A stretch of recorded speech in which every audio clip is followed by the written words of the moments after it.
दिव्यवाणी तेरी अमृतवाणी प्रभु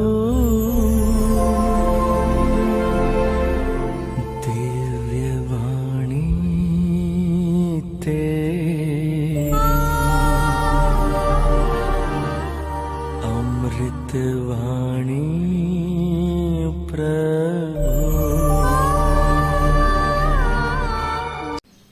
क्रिस्त में प्यारे भाइयों और बहनों, हम लोग संत याकूब के पत्र अध्याय 5 वाक्य संख्या 9 से 11 तक पर मनन करेंगे।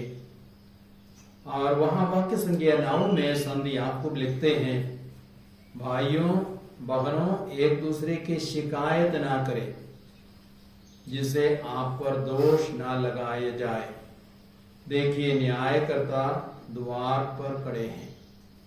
इंसान की एक बहुत बुरी आदत है हर पल हर घड़ी शिकायत करना, दूसरों का न्याय करना, दूसरों पर दोषारोपण करना, दूसरों के बारे में गलत बातें बोलना। तो ये हमारी एक बुरी आदत है। और संत याकूब हमें चेतावनी देते हैं, एक दूसरे की शिकायत नहीं करें जिससे आप पर दोष ना लगाए जाए। गणना ग्रंथ अध्याय 21 में हम पढ़ते हैं, इस्राएली लोग हौर पर्वत से नीचे उतरकर लाल सागर की ओर चल रहे थे। और वचन कहता है, यात्रा करते करते उनका धैर्य टूट गया और वे लोग शिकायत करने लगे, कुड़कुड़ाने लगे, गुनगुनाने लगे और ईश्वर के विरुद्ध और मूसा के विरुद्ध वे कुड़कुड़ाने लगे, शिकायत करने लगे। आप हमें क्यों इस मरुभूमि में लाए हैं, मिस्र से निकाल करके? यहाँ ना तो कोई भोजन मिलता है, ना रोटी मिलती है, ना पानी मिलता है। तो वे लोग बहुत ही क्रुद्ध थे, वे शिकायत कर रहे थे, ईश्वर पर, मूसा पर दोषारोपण कर रहे थे। परिणाम क्या हुआ? ईश्वर के दिव्य संरक्षण को उन्होंने खो दिया, उसी क्षण उनका न्याय किया गया। और कौन उनके बीच में आया? विषैले सर्पों को ईश्वर ने भेजा और विषैले सर्पों ने उनको ढांस दिया, उनको काटा, कई लोग मारने लगे। तब उन्होंने पश्चाताप किया, मूसा से निवेदन किया, हमारे लिए प्रार्थना कीजिए, हमने गलती की, हमने मूर्खता की। तो जब भी हम शिकायत करते हैं हमारा न्याय किया जाता है और ईश्वर अपने दिव्य संरक्षण को त्याग देते हैं। और जब भी हम शिकायत करते हैं हम किसको निमंत्रण देते हैं? शैतान को निमंत्रण देते हैं। विषैले सर्प मतलब शैतान। जब भी हम शिकायत करते हैं शैतान हमारे बीच में आते हैं और जो भी आनंद, जो भी शांति होनी चाहिए थी, वो सब नष्ट हो जाता है। और धैर्य टूटने के कारण इस्राएलियों ने शिकायत की। तो हमें धैर्य रखने की जरूरत है। दुखों में, कष्टों में, मुसीबतों में, गर्मी में भी धैर्य रखना है। गर्मी के विरुद्ध भी शिकायत नहीं करनी है। जब हम शिकायत करते हैं हम ईश्वर के विरुद्ध ही शिकायत करते हैं, क्योंकि ईश्वर ने गर्मी को आने दिया। तो उसको भी सहने के लिए हमें धैर्य की आवश्यकता है।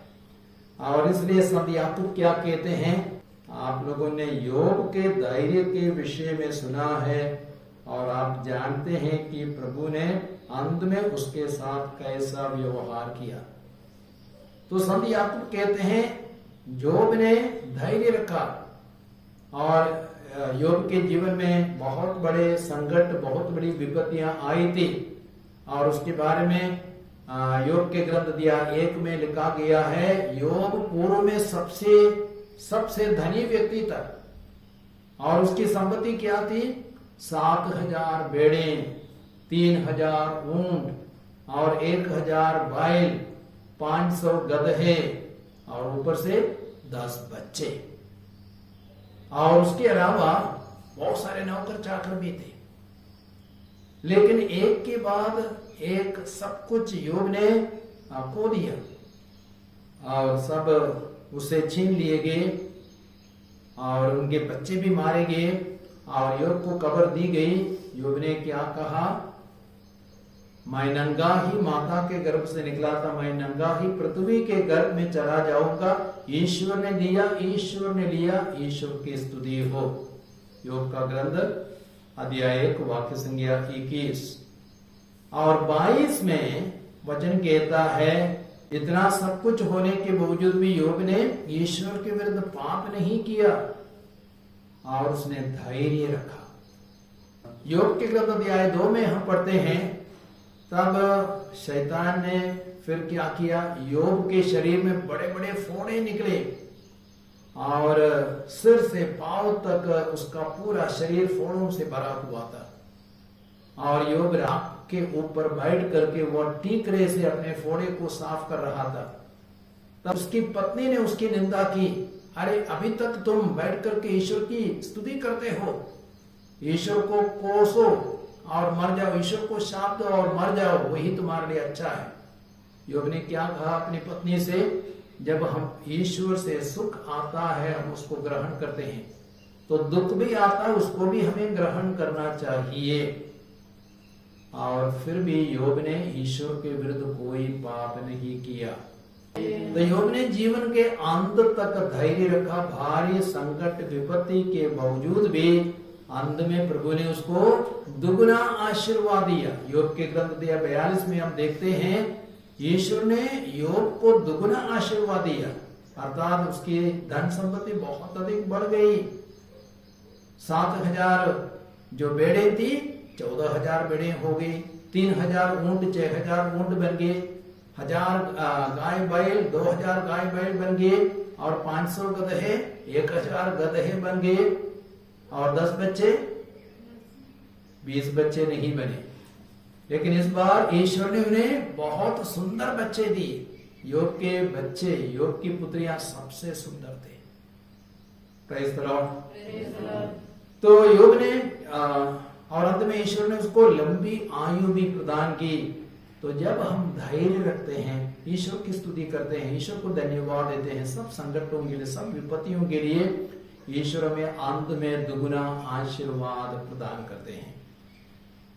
तो आइए प्रभु के वचनों पर हम मनन करें। प्रभु चाहते हैं कि हम शिकायत ना करें, दोषारोपण ना करें, धैर्य के साथ सब कुछ का सहन करें। अंत में प्रभु हमें दुगना आशीर्वाद प्रदान करेंगे।